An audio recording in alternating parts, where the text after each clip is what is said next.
친석계가 어제 약간의 승리를 바탕으로 자신감을 얻었는지 고개를 들기 시작했습니다. 재밌는 정보지글이 떴는데 구독, 좋아요 꾹 눌러주시고 끝까지 시청 부탁드립니다. 친석계 후보 선택과 집중 추진, 최민희 후보의 발언과 보좌진 논란 등으로 친청계 기세가 꺾인 상황에서 친석계 역전 시작, 상승세 이어가며 박선원 후보를 수석으로 만들거나 임미애 후보를 당선권에 올려 한민수 후보까지 내리는 전략 추진 전망, 김민석 후보가 임미애 후보를 유튜브에 출연시키는 등 띄우기를 시작하며 지지자들에게 사실상 신호. 다만 김영호 후보가 아버지 후농 지지자 규합으로 호남에서 꼴찌 탈출을 하고 당직이나 공천 보장 등 요구하며 버틸 가능성이 높아 난항 예상이란 글과 그리고 하나 더 있습니다. TV 방송 토론회 이후 친석계 전략 수정 전망. TV 방송 토론회에서 김민석 후보가 정청래 후보를 집중 공격했지만 정청래 후보가 핵심 쟁점에 안정적으로 대응하며 오히려 토론 주도권을 가져왔다는 평가. 반면 김민석 후보는 일부 답변 과정에서 머뭇거리는 모습을 보였고 공격 논리와 답변의 정합성이 부족했다는 지적이 나오면서 상승세가 다소 꺾일 수 있다는 관측. 이에 따라 친석계 내부에서도 최고위원 당선권 확보를 위한 선택과 집중 전략이 본격화되는 분위기이란 글입니다. 아니, 이 결과를 두고 이렇게 고개를 들고 다닙니까? 김민석 후보와 친석계는 부끄럽지 않습니까? 진짜 어처구니 없는데 관련해 쇼츠에서 화제가 된 분석 끝까지 들어주시고 여러분들의 생각 댓글로 부탁드립니다. 솔직히 개인적으로는 2018년 경기도지사 선거가 생각났어요. 사실은 난 딱 보면서 경기도지사 선거에 이재명 후보하고 전해철 후보가 맞붙었거든요. 흔히 말하는 조직대 능력, 조직대 바람이라고 이야기를 했어요. 그러니까 조직은 전해철. 왜냐하면 모든 국회의원들 문재인 정부의 황태자였기 때문에 전해철로 다 완전히 몰빵했죠.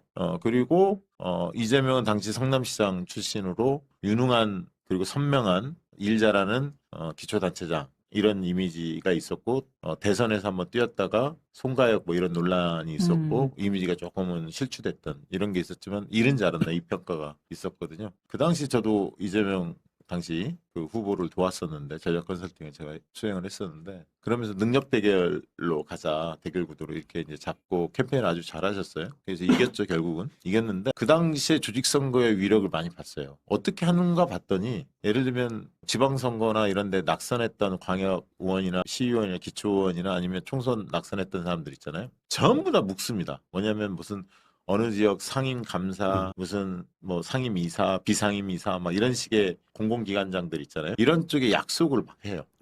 그러면서 그런 사람들이 주변에서 50표, 100표씩 가져오게 만듭니다. 근데 그게 무시할 수 있는 수준이 아니에요. 저는 지금의 조직선거, 김민석 후보 측에서 이른바 조직선거가 시도의원, 뭐 국회의원 쪽만 할까? 이런 생각을 일단 가져옵니다. 그래서 조직선거라는 게 만만치 않은 거예요. 그러려면 그거를 이기려면 정말 우리 열혈 당원들이 죽기 살기로 과거 대선 때 뛰었던 그런 열정으로 뛰지 않으면 쉽지 않습니다. 솔직한 얘기로. 어마어마한 저 조직을 이기기야. 왜냐하면 세게 누르고 있잖아요. 누가 보더라도 지금. 네. 그래서 이 구조가 굉장히 어려운 싸움을 벌이고 있다. 정청래 후보 입장에서는 조금 아쉬움이 있죠. 왜냐하면 부울경에서 한 2,500표 이상 격차를 벌렸으면 하는 마음이 있었는데 1,500표 정도밖에 벌리지 못했거든요. 저는 그것도 막판에 그런 어떤 보이지 않는 조직의 힘들이 작동하지 않았을까 이런 생각이 들었고 실제로 저기 뭐 충남, 대전, 세종 때는 첫째는 그랬고 그다음에 이제 부울경은 이렇게 됐고요. 한 3% 정청래 후보가 이겼고 합산해서 지금 1% 앞서고 있는 거잖아요. 근데 사실 선호투표 대비해 보면 정청래 후보는 48% 이상을 안정적으로 유지해요. 왜냐하면 송영길이 막판에 되면 뭐 8% 이런 정도 주저앉을 거예요. 그러면 한 30%가 정청래, 70%가 김민석 쪽으로 간다고 가정한다면 대체적으로 그런 흐름이니까 그러면 48%를 넘겨야 합니다. 그래야 정청래 후보가 이길 수가 있어요. 자, 이게 첫 번째 포인트고 48% 넘겨야 아직 좀 부족하다. 정청래 후보 입장에서는. 두 번째는 호남의 벽을 넘어야 돼요. 근데 지금 호남과 수도권을 좀 분석을 해드리면 여론조사 여러 군데 해보잖아요. 비공표 조사도 많이 하거든요. 공표용 조사만 네. 하는 게 아니라. 호남에서는 과거에 비해서 김민석, 정청래 간의 격차는 좀 줄긴 줄었어요. 그러나 아직 역전한 느낌은 아니다. 여전히 김민석 후보가 앞서 있다. 냉철하게 봐야 합니다. 호남. 그래서 여러분들 호남의 연구자들 다들 있을 텐데 호남 전화 작업 열심히 하셔야 합니다. 설득 작업 해야 돼요. 그래서 호남도 그런 그 조직 선거를 풀 가동하고 있는 거 아닌가 저는 이렇게 좀 보여지고요. 그래서 호남에서 약간 밀릴 가능성이 있다. 그러나 수도권에서는 오히려 격차가 정청래 후보가 더 벌리고 있다. 김민석에 비해서. 수도권은 온라인 당원들이 확실히 똘똘 뭉쳐 있는 것 같아요. 그래서 수도권은 상당히 격차가 벌어지는데 다만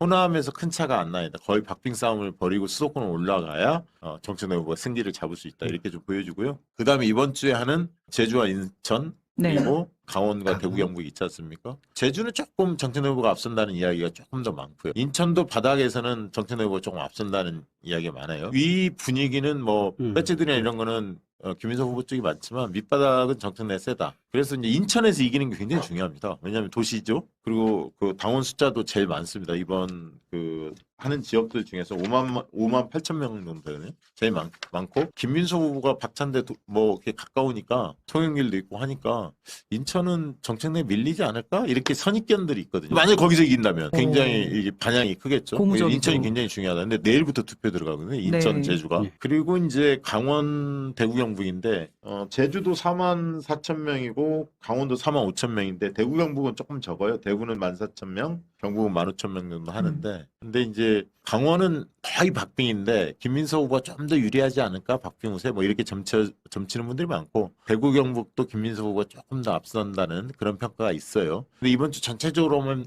거의 박빙 선거가 예상이 됩니다. 그러면 거의 지금 구도에서 크게 변화 없는 상황에서 호남으로 들어설 가능성이 있는 거죠. 그래서 호남이 중요한 거고. 근데 호남에서 약간 움직인다 하더라도 수도권 오면 또 역전이 됩니다. 정청래 후보 상당히 앞서고 있기 때문에. 근데 그럼에도 불구하고 정청래 후보가 48%가 만약 안 됐다. 47%, 46%가 있다. 그러면 선호투표 영향을 받는데 선호투표하면 불리하죠. 네, 공감합니다. 제주, 인천 경선 결과를 단순히 김민석 승리, 정청래 패배로 읽으면 선거판의 절반밖에 보지 못한 것입니다. 거대한 조직력을 등에 업은 김민석 후보가 정청래 후보를 고작 1%포인트 차이로밖에 떼어놓지 못했습니다. 이것은 김민석 대세론이 아니라 기득권의 조직표와 바닥 당원들의 표심이 팽팽하게 충돌하는 상황으로 분석해야 맞습니다. 투표율이 낮을수록 조직이 강세를 보이고 투표율이 높을수록 자발적 당심이 위력을 발휘하는 이 지독한 패턴, 이겨야 하는 선거가 아니라 압도해야 했던 김민석이야말로 지금